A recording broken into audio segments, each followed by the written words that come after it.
Love is not this hugs and kisses and romance type of thing.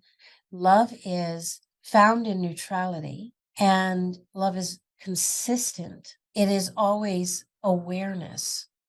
Love is so many things beyond the Twitter pated emotions. When we love ourselves to such an extent, that love then just emanates out, and we instinctively know how to carefully love someone else.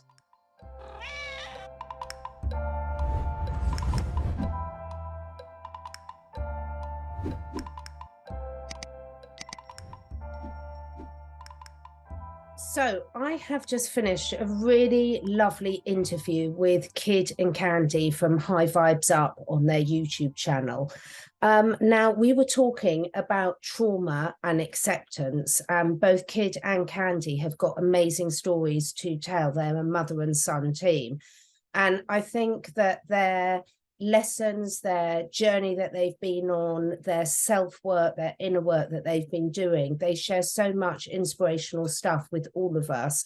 I think this is really, really timely for what everyone's going through, and if we want to make the world a better place. So, we cover about what we mean by inner work and some of the examples that they can share that they've been dealing with. We look at how to stay neutral and observe the situation from a neutral standpoint so that we can really make sure that we're reacting from a response mode, not going straight into reactivity mode, which can be so damaging to relationships. And very importantly, we look at the importance of love and family moving forward, and how if we all prioritize that, then the world will be a better place for all of us. So I really hope that you enjoy this as much as I did. I hope you enjoy getting to know Kid and Candy. All their links will be below the video as usual, or below the podcast as usual. So please sit back and stay curious and stay free. Thank you for watching. Right, I am really happy today to be introducing on my channel two new guests to my listeners. So we have got Candy and Kid from High Vibes Up. I've been listening to you guys for a while because I was introduced to you from the our mutual friends through the ASEA contacts, actually. And that's how I found your channel. And I was like, how did I not know about you guys before? So I thought it was going to be really lovely to get you on my channel initially, and so that my listeners, if they haven't come across you, can find out more about you. So thank you so much for joining me. Oh, Um, it's a pleasure for us to be here, and you are very well loved and known, and we've seen your work as well. Amazing. Oh, thank you. And I think as we go through this chat today, and it's going to be folks listening, it's going to be very much a chat between friends, not an interview as such. But we've got, the more I've been speaking backwards and forwards on messaging with you, Candy, the more I've realized we've got so much in common, and listening to both of your work with all the natural healing remedies, with taking this, your sovereignty, your power back, taking back control of your life.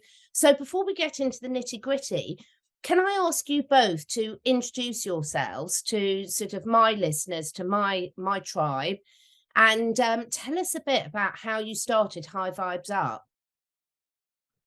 Well, how we started High Vibes Up was, well, we first began with many different other names, like Cooking with a Vibe and stuff like that. And one day I just had a dream of a club that I was running, and it's called HVU. And I'm like, ooh, I like that. It's a High Vibes Up club. Oh, And that's how we came up with the name, was the High Vibes Up, the HVU family, yeah. was And through so, how that did dream. you two both tell us all about yourselves, about your relationship with each other, and why you decided to start a channel in the first place? Well, I'm Candy, and this is Kid, and we're a mother-son team. I've always had it in my heart to want to reach out to people to help them with their life and help them heal themselves. And but there was so much that needed to be worked on within me and us. first before we could get to that place. And our first, a really first big uh, change was back in 2009. And we were one of the first to lose our houses to the foreclosures. Um, and we nearly lost our marriage. That's when kid got into his car accident. My daughter was diagnosed with cancer. My grandson was born with a hole in his heart, and breathing and eating just was really didn't work together.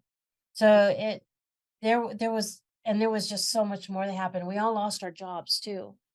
And it was a major stripping in our life, but it was that accident with kid that led him down his drug journey.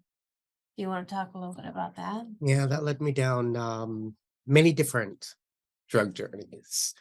First, it was opiates because I broke both my legs in the 2009 car accident. Did 2 360s, went down a ditch. As soon as it came out of the ditch, the floor of the car ripped off. Went about 60 meters until my legs just caught and snapped and just shattered. The doctors told me for 2 weeks straight that I would never walk again. And that's when I kept that positive mindset. You know what? I'm not going to listen to them. I'm going to walk. How old were Two you? weeks. What was that? How old were you when that happened? 23? Gosh. No. But I think I was 21. I don't remember. I'm really Yeah. bad at ages. No, I was just trying to 21 through 23, one of those Yeah. ages. Yeah.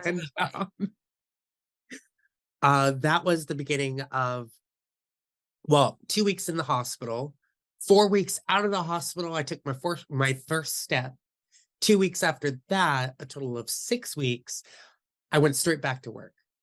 And then I was on Percocet, Vicodin, Norco, and I got addicted to all three of those. And they were free since I was on Medi-Cal, which is California's Medicaid.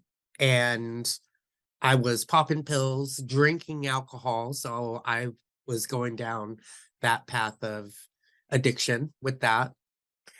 And then that led me into the hardcore drugs of crystal meth. I was on that for 4 years. I literally lost everything. My house, I lost the place I lived, my car, my job. I was homeless on the street, living under a bridge for a year and a half. So I know exactly how it feels to stuff my clothes in newspapers just to feel warm at night. Um, and that's also when I was abducted. And I was abducted for about a month, maybe two, and they just used and abused me. Time was a blur though, so it It was was. difficult to know if it was less time or even more time. But what's funny is that because of that trauma of hearing the little boys and little girls in the other rooms also screaming of them getting abused as well, I locked all those memories away and they just came back this year. Wow. And that really threw me for a loop, remembering all of these memories. And it was very painful for me to accept the guilt, the survivor's guilt. I tried killing myself over 5 times by overdosing. That never worked. I'm a suicide failure in a good way. Thank goodness. So now I am coming up to my 7th year clean of all drugs, of all suicidal thoughts.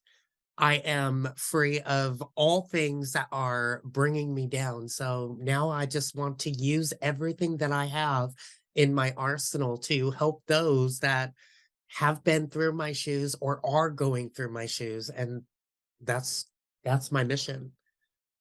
On any level of scale that he's been through, he can assist with. Yeah, and then there's my perspective watching my son go through that. And my my heart's cry on deaf ears, and how I had to handle that, and how I had to get back on with my own life, and how I did that. So there's always two sides to every type of trauma like this. The one who's going through it, and then the family who's affected.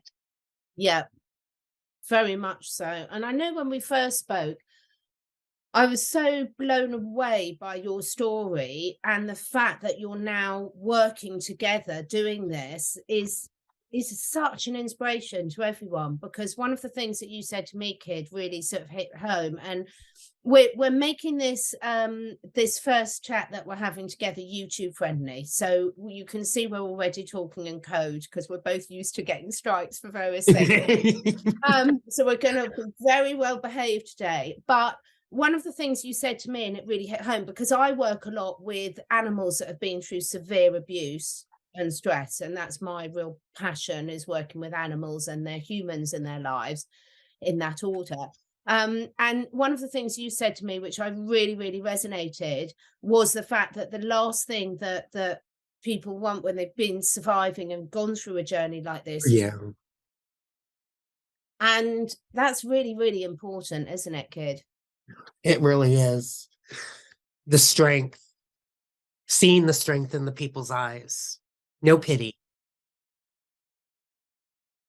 It's one thing to stand there, but to say the one thing that we want to hear, you are safe with me, Mm. without any questions, nothing. Because questions from what has happened to me brought me back into reliving it. Yeah, So when I'm ready to talk about it, I'm not reliving it, but I'm bringing it up. yeah. And that's what we need to do, is allow the person to bring it up when they are ready, but just know that they are safe in our space. And that's so potent, because it's so important when we're dealing with animals as well. Because so many, I mean, I have a lot of animals that I've rehomed, and they've come from, some of them, a lot of traumatic backgrounds, some not so. I've got one cat sitting here and one cat there. They've come from all over the globe. But that's so true, because once you start labeling a person or an animal, then it can affect how everyone interacts with that. I mean, how did you deal with that, Candy? You know, when you two came back together again and reformed your bond, because you've been through an incredibly turbulent journey together as mother and son, um, how did you deal with sort of um, dealing with kid and your relationship as it is now, rather than labeling through the trauma and the problems that had gone on over the previous years? So one of the things that I have learned is to remain in a neutral and observant place. Just like a scientist looks through a microscope at what is happening with the blood that he's looking at, um, he doesn't get attached to it and say, "Oh no, this cell is dying." He just observes it and he writes it down. And so being in that place allowed me to witness my emotions and those any memories that might come up, and to be able to just watch them go on by without attaching to it. And then there was intuitively seeking the guidance that I needed for him. For instance, I was told, start sending kid text messages. Okay, what do you want me to say? I'm proud of you for all the decisions that are taking your life in a forward direction. And so every day I would send that text. I love you, Mom. And I asked him later, I said, how did you take that? And he said, well, at first I just scoffed at it because it was ridiculous. And it was irritating. And I'm like, there's another one. Yeah, it's There's another Mom, one. It's right?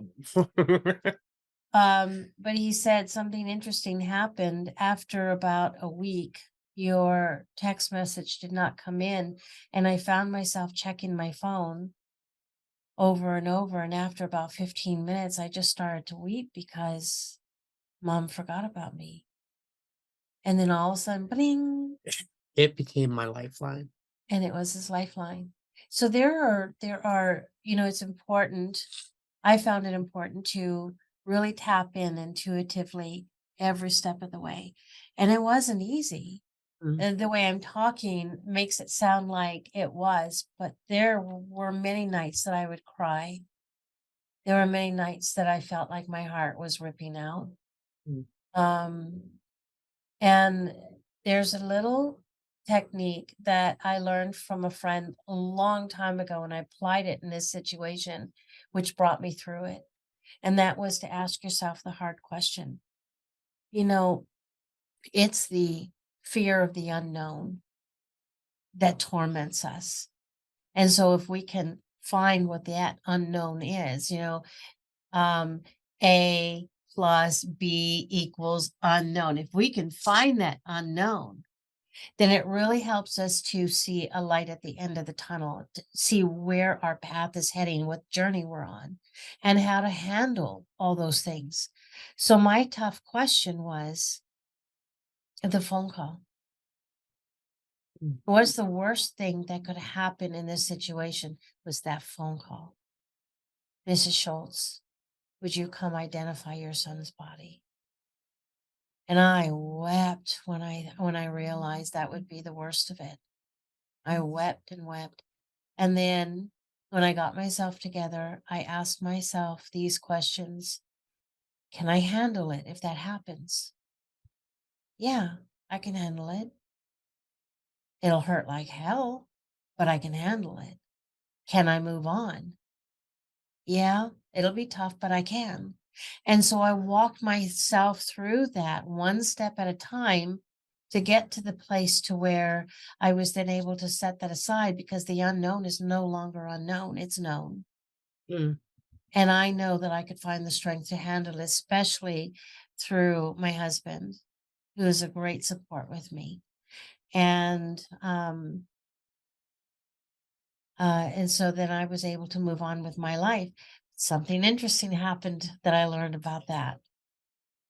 When I moved on with my life, guess who felt it? I felt the pull. I felt the cut. Snap. And how did that affect where you were at that stage, kid? At that stage, I found a place to stay at, which was at another druggie's house and living in his garage for a little bit. And I just suddenly felt that snap, and it was about two weeks after that when I tried killing myself for the very last time. And I was kicked out of another house I was visiting, another druggie's house, of course. And I had to walk 6 miles after slamming 10 needles into my arm. 10 full you could insulin needles of crystal meth.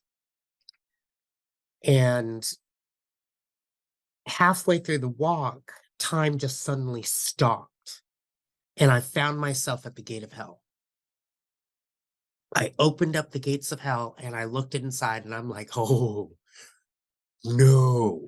I turned around and I looked at the path. I'm like, well, this is going to be a long trek back, but here I go. And that was the moment I made that conscious decision. I'm going to get myself clean. Then I found a job. I found a place to stay. And I got my life back on track. And it was what?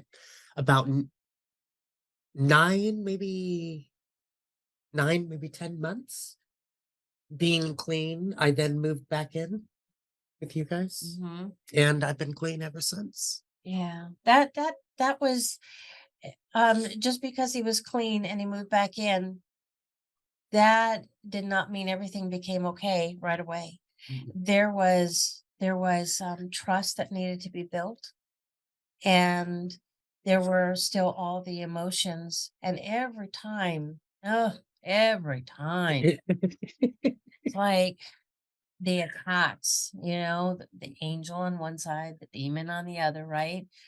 And the whisperings that would happen. Look what he's doing now. Are you sure you can trust him? And everyone told me, including his dad, Once a once, druggie, always a druggie. don't trust him again. But I knew something deeper. And there's love is not this hugs and kisses and romance type of thing. Love is found in neutrality, and love is consistent. It is always awareness. Love is so many things beyond the Twitter pated emotions, that we have. And that's what was our next step to work on, was that love for ourselves and for each other. And that ourselves became even more important than showing it for each other, because when we love ourselves to such an extent, that love then just emanates out, and we instinctively know how to carefully love someone else. It just happens organically. And so, whenever I found the struggle of love, I would just go within, find out where that issue was. That literally began our journey to reaching out to people with herbs and doing that. And then we went into counseling, and then High Vibes Up was created. It's an incredible story. I mean, with everything that's going on at the moment and everything that we've all been talking about over the last few years, the thing that's really striking me so powerfully about you two is how much inner work you've both done and how that comes across in your communication. And I'm really blown away by it, because when we listen to it, doesn't matter whether you're still on mainstream, when you're listening to the type of stuff that the three of us listen to and everything, I still see so much projection going on there. And I've listened to a lot of your work now, and it's consistent, this level of communication, calm observer communication, with a lot of fun and joy for life thrown into the mix as well. And you cannot get that without having gone through the work yourself. I mean, it sounds easy, the inner work, and as you've explained, it's not. It's a long process, and you've been working on this, both of you, for a long while. But would you be happy to share some of your key takeaways and key lessons? Because my take on where we're all at now as humanity is, without each one of us doing this inner work, we cannot move forward. We can't keep saying it's their fault, we're waiting for this person to do this. It all starts right here with us. It does. Through that drug journey, it opened me up to the spiritual reality. It's like a skyrocket high in the spiritual reality, and I've learned a lot since then. And what I've learned the most is about the brain. How the brain focuses so much upon negativity with a whole sentence. It could be a whole positive sentence, but it focuses upon that one negative word and changes the whole thing into a negative thing. Like the word "but" is a negative word. And Yeah. that always is in the middle of the sentence. Da da da da da, but da da da da da. Same thing with the Listen to words. my husband and I speaking. It's the same thing with the words, we are perfectly imperfect beings. And the mind doesn't focus upon the perfect, it focuses upon the imperfect, seeing that we're imperfect. So it tells us that we're imperfect, and it just keeps us down in the dumps. But my stars have taught me how to say the same thing without using the word imperfect. I am perfect today, but I could be even more perfect tomorrow, and more perfect after that. It's saying the same thing, just without that negative word. So what is there for the mind to focus on? All positive. So Yeah. it keeps you in that going up momentum instead of going back down. Because we're not supposed to be going like this. We're supposed to be going like this. Hallelujah, hallelujah. Because, we hear this so much, don't we, about life being a roller coaster. But to me, that's just a belief system. Mhm. It doesn't have to be. In practice, for most of us, it is, because we can take a while to learn. But equally, you're so right. It doesn't have to keep getting those big dips in there once you learn how to manage them. And what you were saying there is so important. Any of us, when you're working with children or animals, the one thing you don't talk about in your communication is what you don't want, because energetically, that's what they're picking up. So Exactly. what you were saying there makes so much sense, so much sense. And the mind is such an intellectual thing that it even splits words apart to find something negative within it, like the word good. Did you know that that's a psychological warfare word? The word good has been instilled in us, good versus evil all the time. Always good versus evil, always separation, always one side versus the other side. But the word good, if you change the VS to the IS, and then you put an A, and then you switch the E and the V, what do you get? You get good is a veil. It keeps you stuck in the same loop over and over again because good is go OD, go overdose. Go overdose on what? Go overdose on evil energy. That's why they say good versus evil all the time. Yeah, That's amazing. Idris agrees. Beautiful, Chris pretty. comes to do it. He's liking this fire in here, so now I have to put my computer further away because his second's on my lap. Yeah, exactly, exactly. This whole concept of duality. Yes, whether we can get into the discussion about whether we're living in a universe of 3D, 4D, 5D duality, but equally we do have choice over it, and those choices that you're making on a daily basis are so, so important. I mean, Candy, with what you were saying that you started this work with yourself. I mean, that was a lot that you went for back in was it 2009 that you were saying? What are some of the most powerful things that you've learned about the inner work for people that if someone's listening to this and they really don't understand what we're talking about by the inner work, give us some examples that have really worked for you. Well, let's take vulnerability. So vulnerability has been taught to us that we're in a weakened state, in a state that can be attacked, and never show your vulnerable side. Mm. However, being vulnerable leads to transparency, which leads to healing. One time I was asked by a family member, "Why do you talk about the things that go on in the family?" And I said, "Because secrets kill, secrets damage. And when you don't have a secret, it just releases everything."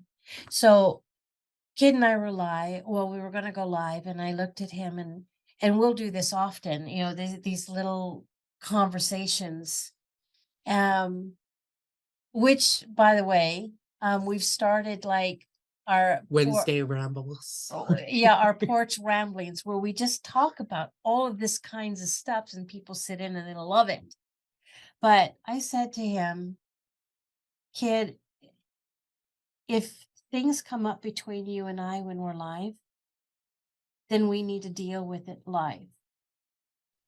Not only because it's it's a secret. When you say, 'Excuse me, we've got to deal with this,' and then you close everything down and you deal with it behind closed doors, No one's how going to is benefit. yeah, how is anyone going to learn from that?"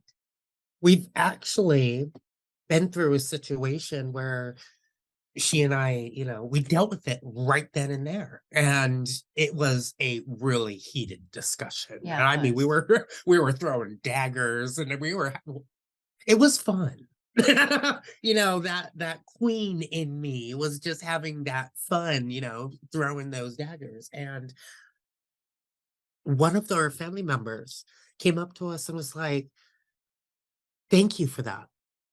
Because I've never ever experienced how to go through a situation like this with another family member.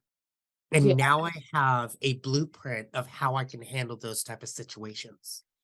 And they said I'm 61 years old, and that's a long time to never have learned this or seen it. And one of the misconceptions or a myth program is that being vulnerable means that you're opening yourself up to be attacked. And that's not true. No one can hurt us unless we allow it. Yeah. And so the inner work is understanding myself to such a way that if someone brings something up, I can observe it for what it is. That has every issue to do with them, and their attack has nothing to do with me. Yeah. And being vulnerable and transparent is also a very beautiful way of interfacing with each other. And we are going to be moving into telepathic communication.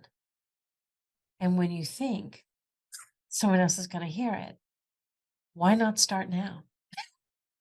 My husband I and I communicate like this the whole time. And of course, when we're communicating with animals, that's exactly what we're doing the whole time. And, there's not a child that's born that doesn't have that ability. It's just they get told they're not. But what you were saying there about the being vulnerable and having those conversations in public, because secrets are so, so damaging to the soul. And for me, anytime there's a secret, there's often a huge amount of shame associated with Mhm. it. Mm-hmm. So And Mhm. by what your approach, you're immediately dissipating a lot of that shame that people hold on to that is causes so much damage to each and every person's life. That's a really good way to put it. I find myself sometimes not having the right words to describe how I went through something or how I experience it. So that was a really good way of explaining that. Perfect.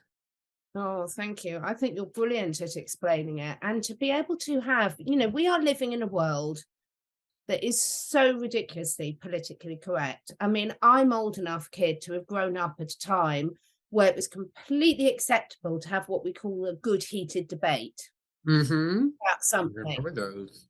And you could have a really good debate with friends, more difficult with family members often, isn't that interesting?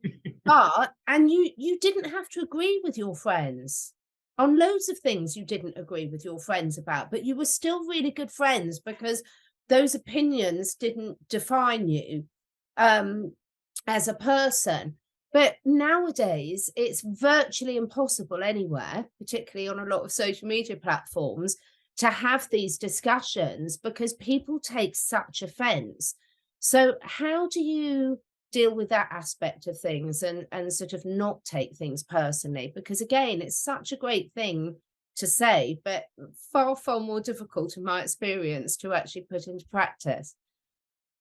Well, when we first started our platform, it was difficult. I mean, it felt like we were tripping over that stuff continuously and dealing and going within and dealing with all those emotions. And every now and then it'll come in. Just recently it did for Kid, and he was saying to me the other night, he goes, "Wow, that comment is still irritating me." And I said, "So what's going on with that within you? Where is that coming from?" And so we You know how it is, like iron sharpens iron. Kid and I, um, we help each other to really look at what is happening and bring us right exactly to the point. Why run around the mountain or around the bush over and over again to get to the point much later when you can do it right away and then move on with your life. These types of things, when we carry them and we bear them, which we're not meant to, it can manifest in physical ailments or physical injuries Ooh, to our bodies. I have a story for Oh, that. please share that. That's a good one. So Candy and I both went to Home Depot to go buy some trees because we wanted some fruit trees during the winter, of course. So we decided to go plant them, and she asked me to help with one of them. And for some reason, I was just pissed, and I was angry, and so much rage came out of me as I was, patting it down and whispering all these hateful words. And yeah, that's not a good thing to do when you're planting a tree, right? Well, about 10 minutes right after that, an anal abscess manifested in my body, a 4 by 2 anal abscess. And I had to go to the hospital and get it Cleansed. drained. Yeah. So it can manifest like that Yeah. when you have so much anger, rage, or something that is just, enveloping you. And it's not yours because we are high vibrating beings. We are made in God's image, which means that we're not made to think negative thoughts, have negative feelings, have negative emotions. Those are not ours. They are placed within us to bring us back down. And when it brings us back down, well, that's when we start losing control. That's Mm. when we start losing ourselves. We start losing our freedom. And we're no longer a sovereign being. We are a obedient being because we're listening to the thoughts. I've come to realize that all these thoughts, every time that they start coming up, I shush them. I literally, and it helps to stop the thoughts because the brain is in our body and it must listen to what we want it to do, right? So I give it a command of shh, and it stops that thought. And the more that I do it, the less thoughts that I have. And the less thoughts that I have, the more I'm able to focus upon what I'm supposed to be doing for that day. Yeah. Amazing. I hope everyone's listening to this. There's so many good advices because the level of anger that or projection that sort of most people are holding, and I absolutely feel this. I'm not not excluding myself from this at all. Whenever I've had these conversations, I'm very much including myself in it. But it's just got to a stage where it's ridiculous. And when no wonder you've got to look at how most of our leaders behave. But we can't keep saying about it's them, it's them, it's them. We have to put the mirror up to ourselves and say, yeah, but how are we behaving? Because are you very much believers that we create our own reality?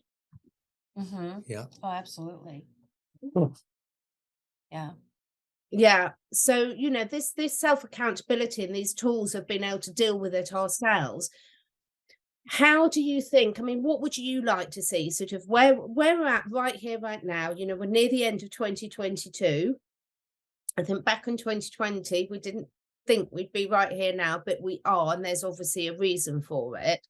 So, what are your hopes and aspirations for, what next? What next for humanity from Kid and Oh, Candy? I can sum that up in 2 words: love and family. Because that's where it needs to go. There, once you get to a point to where you understand what's happening, and whether you participate in the government politics or what have you, that is something that a person needs to know in their own journey. But once you've gotten settled in that, it's time to move into the inner self, the inner healing, and the family. And as you take a look at that, look at everything that comes into your life and into your family and decide, does that cause separation? And if it causes separation, find a way to boot it out and then fill it in with something that brings togetherness. When, as Kid and I were being shown this, I said to him, I was thinking about fans and Subscribers and subscribers. viewers and And everyone else. I got the sense, this energetic sense, it's them and then us. Well, that leaves a great big cavern. How do you say that? Cavern. Yeah. No, that's not quite the word. Like, bigger than cavern, like a Crevice, something like that. Yeah. big hole. Right. It's a Um, black hole. uh, and I said, we can no longer do that. That's separating us from our HVU family. And that's where HVU family was birthed because they are family. Anything else is a cause of separation. And we need to bring people in and closer and help them to feel what love and family is all about and help them to get there, just like we did. We've had many emails saying, you saved my life. Mm.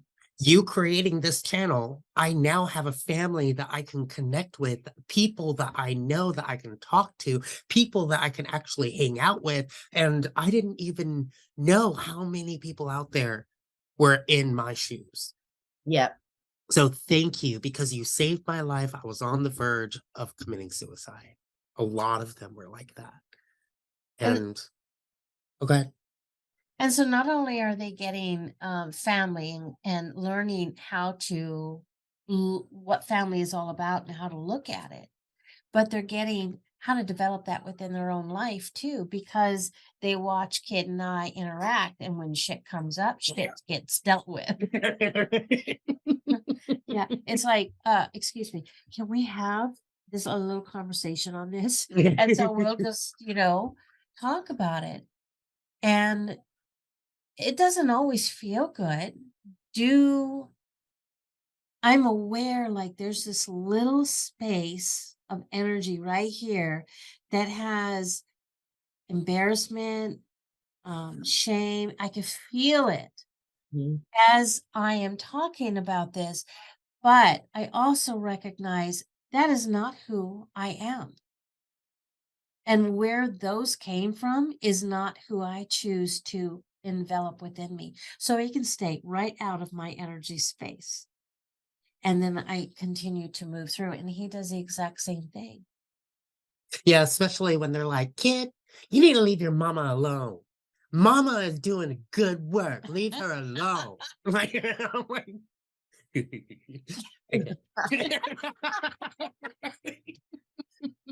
Oh, that's hysterical. But but such good advice. So, because the love and the family, this is exactly where the separation's been, and that has to start with yourselves. So coming full circle back to the self-love.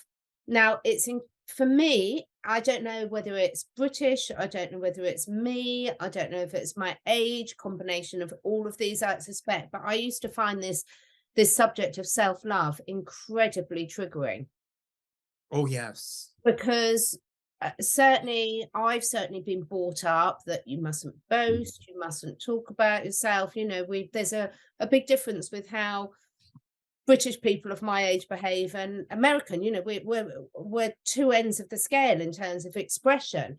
So now I can laugh about it because I can see where all that comes from inside of me.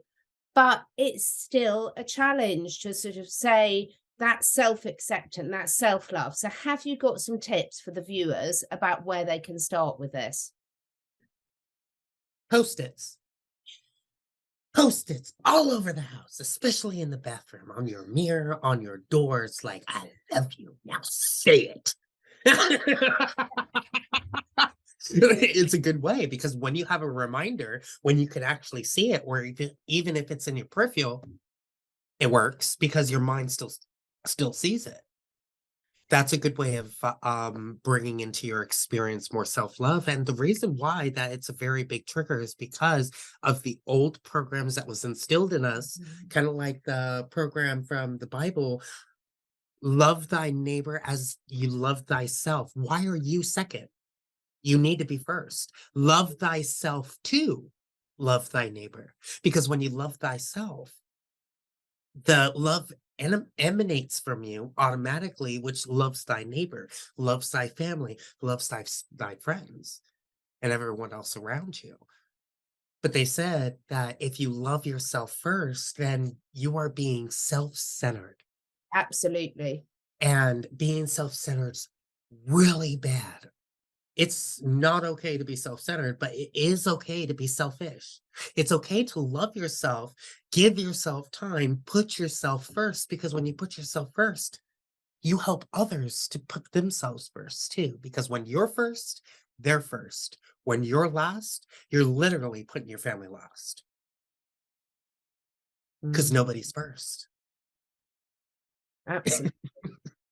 The cats in our life, it's so hysterical. My cat down here, it just keeps, it's about to leap onto the table because there's a fly whizzing round.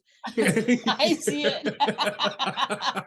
Yeah, it's a big one, and I think it's got to be addressed because you can see when you really are reacting to all those triggers, it does always come back to self-love, doesn't it? So, what about Wow. you, Candy? Have you got any words of wisdom where people can start with this one?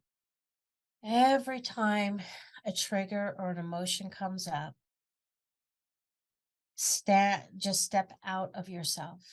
That's the best way I can put it. It kind of like in Doctor Strange when he was looking for a way to heal his hands, and he went to The monk. yeah, the monk, and she went like this, and his consciousness came out of his body, and he stood there in his consciousness observing everything without the emotion. His body had all the emotion, but the consciousness didn't. And so this is what I mean by pull yourself out of it, pull yourself behind the emotion and look at the emotion. And you don't have to say, that's my emotion, but just observe that's the emotion going through the body. And how interesting that the body would start, that the body is feeling embarrassed or angry or ashamed. And is that who I am? Absolutely not. Who you are is wonderfully and majestically made. You have been, you have had so many experiences from lifetime to lifetime to lifetime. You are ancient as ancient can be, but all of that is hidden from us. This huge veil or thick veil that has been put over our eyes so that we would not remember how ancient and beautiful we are. And when you begin to connect in and tap into that knowledge that you are not this vessel, you have been many vessels. And some vessels may not have even been pretty, but it's seeing beyond the vessel and understanding that these are programs that have come up. These are experiences from this lifetime, from many past lifetimes, and loving it and saying, thank you for coming up and showing yourself to me. And I no longer need you. Thank you, greed. Thank you, pride. Thank you, ego. Thank you, shame. I appreciate you showing that area so that I'm aware and I see you. Acknowledgement, acceptance, allowance, and then letting go. Perfect. Perfect. I and absolutely love this conversation. It's not very often that you hear me this quiet. It doesn't happen very often, and you two have achieved it absolutely beautifully today because I've just been absorbing all your wisdom and your energy as well. I'm not an energy vampire, but it's, the thing is, it's like I always say, it's very obvious when you're interacting with people who really is doing the inner work. And for me, it's very, very obvious with you both that you are. So there's so much else I want to tell you, but for me, that's a perfect place for today because so much great advice for people at a time when I really, really feel that people need this. They really, really need this. It's exciting understanding how much has been hidden from us. It's exciting what we once we start realizing what is going on in the outer world, but none of that is as exciting as when we really start mastering ourselves and Right? control of our own destiny in my book. You guys are absolutely amazing. I'm going to have to invite you back. There's so much more I want to talk to you about. Are there anything else that you'd like to finish with before we tell everyone how they can contact you? Yeah, there's actually a visualization that I would like to give everybody with that acknowledgement, acceptance, allowance, and letting go. Oh, Kind of think of your body whenever it goes into that emotional breakdown, that when the thoughts are overwhelming, when you're feeling overwhelmed, just think of your car as it's broken down on the side of the road. Who do you call? The AAA, the tow truck company. So you acknowledge that your car is broken down. You then call the tow truck company. They come by, you accept their terms of picking up your car. You then allow them to do what they need to do to go where they need to go to drop off your car. And then you just let the mechanics do their work, which is the energies, the people that are here to help you. Just let it go. Let go of the old programs. Let go. Just say that to yourself. I'm letting go of the old programs. I'm letting go of these thoughts. I'm letting go of these emotions. And I'm letting go of these feelings because they're no longer mine. So that's a good visualization right there. Brilliant visualization. Yeah, that would definitely work for me. Thank you so, so much. Candy, what about you? Any final words? Oh, I did have something and then I'm sorry. no, I should have not let at you go all. first. That's the thing that I need to learn with her because whenever something comes into her mind, it just disappears really fast. So I'm It's so with you. That's why I have my notepad here because I have to jot it down because otherwise I'm so intently listening. By the time then I don't gone on to it. So yeah. see, a booby pad would work for you very well. I've been telling her that for years. A little booby pad, just pull it out, right? No, put it back. Oh, love it. so I don't remember what it was that came to me, but this just dropped in, and that is to remain in the now moment. Mhm. When we're not meant to live in the past, we're not meant to live in the future, although both can be guidance for us in the now. But remaining in the now is so powerful and so healing. And if you have a constant pull to those previous memories that well, my mom always did this, my dad always did this, and my sister and my brother and my uncle and whatever. If you're finding yourself constantly pulled in the back in the past with those memories, your mic is off, Mhm. right? Okay. Um be in the awareness to pull yourself back up to the very now moment. Our minds were not meant Our heart space was not meant to be anywhere else but right here, right now. And as you practice that, less and less memories come. There were things I didn't I just had a conversation with my sister and she said, "Do you remember such and such?" And I said, "I have no memory of it." And it's okay. It doesn't mean that you're failing. It does not mean that you are not well. It means that you are now living so much in the now moment that nothing else exists. But it's deeper than that. In my recent meditation, I was pulled into this room that had this blinding light. You know, where it's like this, where it's so bright you can't see. And all of a sudden, it's like the Akashic record just opened up and I saw conversations and I saw people and I saw happenings. And it was like so fast, 1,000 times a minute, you know, that these were coming. And then I was told the past and the future are all right now, all simultaneously. And it was a lot more than I could really wrap my head around. But that's what happened. And it gave me a sort of concept that right now is all that you need. You don't need to pull from past to be able to win an argument.